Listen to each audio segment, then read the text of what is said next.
Hi guys, JT here, and with every Humble Monthly, the question is, what are the games like? Well, here's a bit of information on each game in this month's Humble Monthly, to help you decide if it is for you. If you want to know more about game bundles, feel free to subscribe to my channel. Anyway, let's get into this. And number 1. The featured game of this month, Wasteland 3. A role-playing game that seems to be a blend of Fallout and XCOM.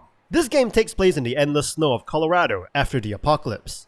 You play as characters in a squad of desert rangers who are out of your depth. You are sent up north to broker a deal with the prosperous local leader for supplies that your base really needs. This means helping the patriarch of Colorado Springs round up his rebellious offspring. The problem is that they are all adults, and each of them has joined some really weird factions, from Ronald Reagan worshippers to Hispanic murder clowns. You're quickly shoved into the politics of the different factions. This game plays similarly to XCOM during battle, but with more heavy RPG elements where decisions and responses you make or give to other characters will determine how your story goes. As an example, letting an enemy go at some point in the game will spring a trap for you later on. Or, if you don't let the enemy go and you decide to kill them, a potential recruit into your party will be killed. This also means that you can play through this game's 60-hour base campaign multiple times, just to see what happens when you make different decisions. In terms of combat, when your character attacks, your strike meter goes up, which will eventually allow you to unleash a precision strike attack, which is sort of a limited special ability. Most guns' special abilities allow you to precisely shoot specific body parts like in Fallout. Some other weapons have their own precision strikes, like rocket launchers gain a radioactive bonus, essentially turning it into a nuke. You'll have access to some NPC sidekicks like various animals, robots, and humans. Because you can't control them, they'll most likely do stupid things like charging head-on at a group of enemies, only to be utterly murdered, or even walking through a pit of fire or radiation to be melted into a pile of bloody mess. Some fights will include interesting scenarios to keep things somewhat fresh, like sometimes you get to bring your car with a mounted cannon, and often you can stealth into position before attacking your enemy if your character has the sneaky shit skill for bonus damage.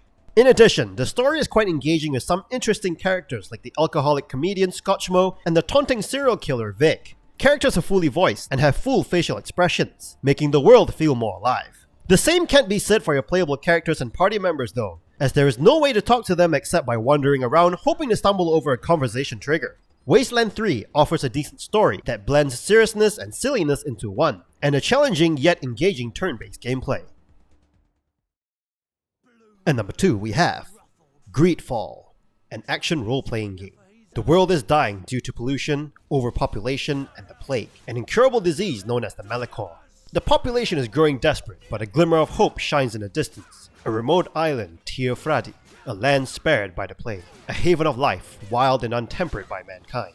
It holds promises of riches and the best hope for mankind to find a cure for the Malachor. You set foot on the uncharted island along with settlers, mercenaries, and treasure hunters on the hunt for the cure. Being a role-playing game, Greedfall will hold you accountable for your actions, and you must consider your dialogue choices carefully. Your choices will not only affect you, but other characters around you too, and it will make you wonder, what if I chose differently? Of course, you can always load a previous save file, but what's the fun in that? You can acquire all kinds of gear and weapons throughout your adventures in this game.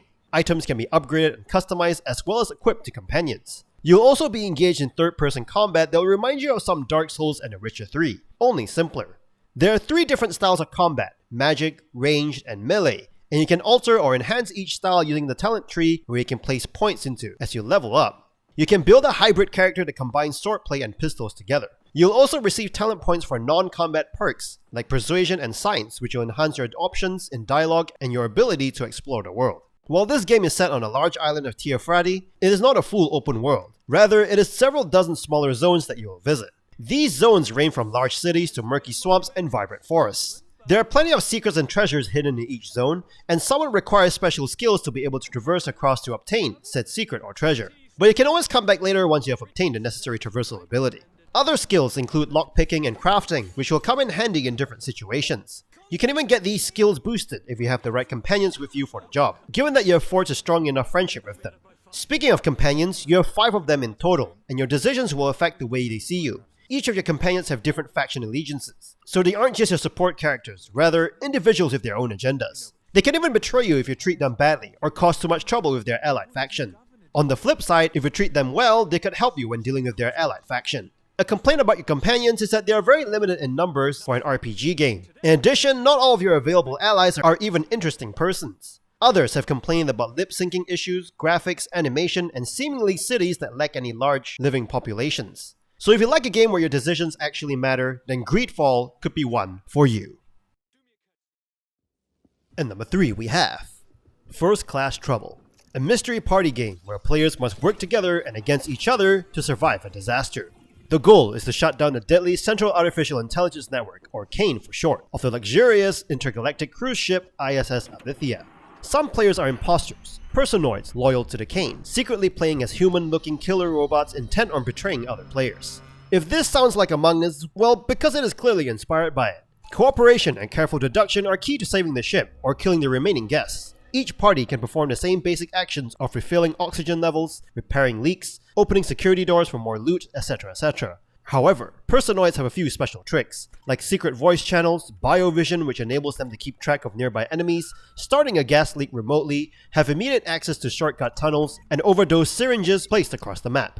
To fight against the personoids, passengers could vote someone out of their airlock when a meeting is called. Maybe the suspect was caught sabotaging an oxygen transfer station or unlocking the syringe gun dispensary. Meetings only occur when main objectives are completed, not when a body is discovered, so you may have to get your hands dirty and take things in your own hands by enlisting the help of another player to kill a suspected personoid. Do note that personoids cannot perform the team finishing move, so somebody not being able to do so has pretty much given themselves away. Matches in First Class Trouble goes by quickly, and it's not uncommon for matches to finish in under 10 minutes. Nor is it for players to just start hurling bottles at each other knowing who the personoids and humans are. The segmented level structure works in giving you a sense of forward progression. The second stage shuffles between a restaurant, robot manufacturing quarters, a garden, or a casino, each containing their own unique hazards. The CAIN mainframe level can feel a bit routine though, as it is pretty much the same where you grab the one-use personal scanner in the airlock room, scan one of the suspicious characters, and ensure only humans remain when resetting the mainframe. While other games have utilized the third-person perspective for social deduction games like this, First Class Trouble puts more thought into offensive and defensive options. So if you like Among Us, maybe give First Class Trouble a try. And number 5 we have Backbone, a grim, philosophical, story-focused noir game about collectivism versus individualism, dressed up in the tropes of a detective puzzle game. Some would say that it is Disco Elysium, but with raccoons. Even though Backbone is not as relenting or dense as Disco Elysium, it progresses in a similar vein. Halfway through the game, the detecting and solving murder bit gets oddly dropped entirely. How does the story get there? Well, you gotta play it for yourself. Just know that it is really weird. To start, the game does want you to get into the mindset of a detective. You play as a raccoon detective in a trench coat named Howard Lotor, following leads and collaborating with a cool investigative journalist who is also a fox. You initially dig into the activities of a nightclub owner who is also a bear. Some of these activities include blackmail, drugs, and of course, organized murder. The puzzles in these sections are good, like figuring out password reset answers to brute force access to a PC, or deciphering someone's clues for remembering a keypad code. If you keep playing, you'll find that these elements are gradually phased out, and you'll mostly mutter to yourself, "Wait, what?" And then you just carry on just to see what happens. The story also contains issues on racism, based on animal species of course, like rodents are rarely allowed to be scientists, gorillas are in charge of everything, and most people dislike raccoons, or most animals dislike raccoons. Backbone offers engaging dialogue between its characters that flow naturally from one line to the next. Your potential responses or questions will change depending on what you just asked or what the other character just said. It's your choice to confirm if Howard is a character who is empathetic, hopeful, or mired in self-pity and vague existential guilt. You can choose to ask about characters' families, or just outright bluntly not care about them, unless it's in relation to your own life. This game also offers some lovely visuals, set in a sort of futuristic Vancouver, now a giant walled city in a post-apocalyptic wasteland. You'll be in awe in its 2.5D cityscapes rendered in lovely pixel art. Backbone is great if you like a narrative noir story with one of the most realistic flow to conversations in a narrative-focused game. Oh yes, and if you love raccoons and animals. And number 5 we have TOEM, a photography game. You play as a young, cute little creature thing in a cute little diorama black and white world, venturing through a series of locations doing good deeds for an expansive cast of curious characters. You're equipped with your camera, given to you by your grandmother, and you'll be completing tasks along your journey using this simple camera with a zoom. Most of these tasks are quite simple, usually involving photographing a specific object or doing fetch quests. Most NPCs you come across will tell you exactly what they want, but others may require a bit of thinking. You're going to have to figure out every option available to you to complete all of its over 60 tasks in this game. This not only adds spice to common fetch quests or photo tasks, but it's a great way to showcase everything you can do in the game.